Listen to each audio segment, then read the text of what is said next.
Hello दोस्तों, स्वागत है आपका आपके अपने YouTube चैनल नॉलेज सिस्टम में। और मैं योगेश कुमार गुप्ता आज आपको बताने वाला हूं कि वर्धमान महावीर खुला विश्वविद्यालय से आप पीएचडी किस प्रकार से आप कर सकते हैं।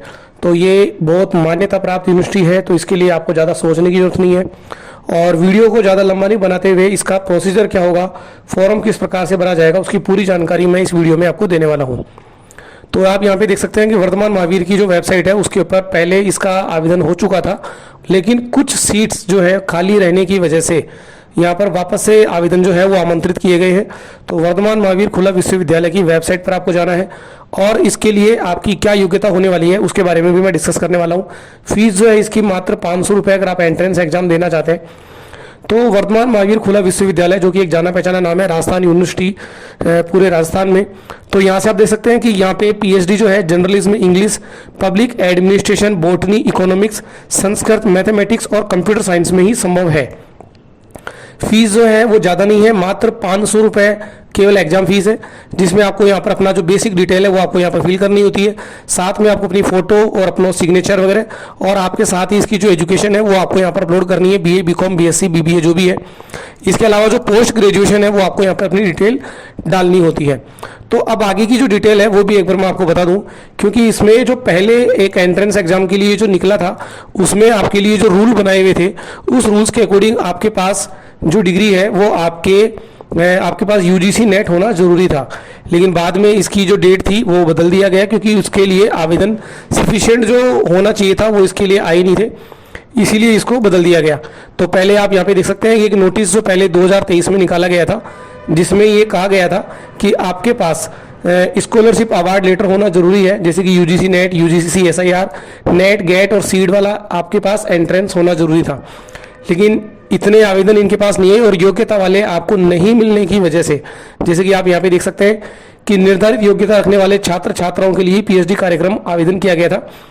तो ऐसे छात्र छात्रा जिनके पास उक्त योग्यता नहीं थी तो उनका आवेदन किया जा चुका था। उन आवेदनों पर जो एंट्रेंस टेस्ट के आधार पर जो खाली सीटें रहेंगी तो उस पे आधार पर डिसीजन लिया जाएगा। हालांकि वरीयता केवल उन्हीं को मिलेगी जिनके पास यूजीसी नेट या सीएसआईआर या नेट गेट का क्वालिफिकेशन होगा।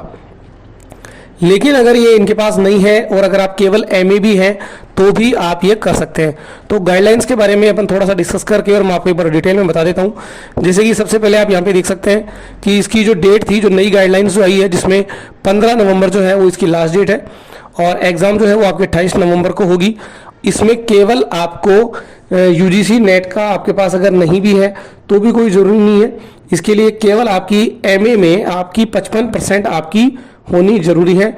और इसमें आप देख सकते हैं 55% जब आपकी होगी तभी आप यहाँ पे हो सकते हैं। हालांकि 5% का जो रिलैक्सेशन है वो आपका SC ST के लिए आपको दिया हुआ मिल जाएगा। फीस जो है वो 500 रुपये है। कोर्स किस तरीके से है वो आप यहाँ पे देख सकते हैं। सिलेबस का जो पैटर्न है वो आपका यहाँ पर दिया हुआ है, जिसमें आपके journalism, English, public administration, Sanskrit, economics, botany, mathematics और कंप्यूटर साइंस से आप कर सकते हैं। एग्जाम जो होगी वो आपकी कोटा और जयपुर में होगी। हालांकि इस पर लिखा हुआ है कि एंट्रेंस एग्जाम कोटा होगी, लेकिन ये जयपुर में भी होगी, क्योंकि यहाँ पे जब अपन फॉर्म जो फिल करते हैं तो यहाँ पर आप देख सकते हैं कि एंट्रेंस एग्जाम के लिए पूछा जाता है कि आप जो एंट्रेंस एग्जाम जो देंगे वो आपका कोटा के साथ साथ आपका जयपुर में भी अभी इसमें शायद डिटेल में लिखा हुआ नहीं आ रहा है। हाँ, इसमें केवल कोटा ही आ रहा है, क्योंकि पहले ये जयपुर में भी एग्जाम लगी थी, इस बार ये केवल कोटा में ही एग्जाम इसकी लगने वाली है। तो आप यहाँ से गाइडलाइंस के बारे में एक बार वापस से देख लें।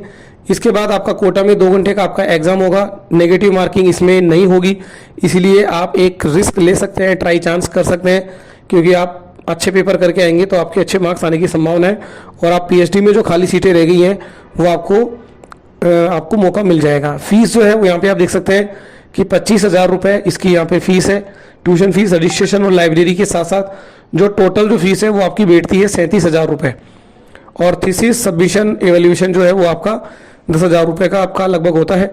सिलेबस जो आपको यहाँ पे दिया हुआ है, जिसमें आपके research related, computer application in research और लॉजिकल रीजनिंग के आपका जो पेपर है 50 नंबर का आपका जो पेपर होता है वो आप कर सकते हैं। तो जो बेसिक जो इंक्वायरी होती है उसके बारे में आपको जानकारी मिल गई है कि इन जो सब्जेक्ट के ऊपर आप पीएचडी यहाँ पर कर सकते हैं, जो कि खाली पद जो यहाँ पे पीएचडी के लिए रह गए हैं।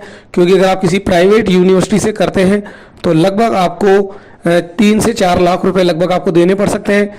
इसके साथ ही आपको यूनिवर्सिटी के एक एंट्रेंस एग्जाम जो यूजीसी नेट द्वारा होती है वो एग्जाम आपको पास करनी होती है। लेकिन यहाँ पर आपको एक पूरा मौका मिल रहा है कि आप वर्धमान महावीर खुला विश्वविद्यालय से पीएचडी कर सकते हैं। तो इसकी डेट अभी एक तरह से बढ़ा दी गई है, 15 नवंबर लास्ट डेट है। और अगर आप आवेदन करना चाहते हैं तो आप मेरे स्क्रीन पर दिए हुए नंबर पर आप कॉन्टैक्ट कर सकते हैं। आपका जो फॉर्म है वो फिल कर दिया जाएगा और आप सेल किसी भी मित्र पर जाके फॉर्म भर सकते हैं। तो अधिक जानकारी के लिए आप कमेंट कर सकते हैं और इसका एग्ज़ाम देकर आप अपना पीएचडी का जो एंट्रेंस एग्ज़ाम का जो सपना है, आपके नाम के आगे जो डिग्री लगाने का जो सपना है कि डॉक्टर लगे, उसको आप पूरा कर सकते हैं। ओके दोस्तों, आज का वीडियो कैसा लगा उसके बारे में कमेंट करें, चैनल को सब्सक्राइब करना ना भूलें और अपने दोस्तों तक शेयर करें। Thank you.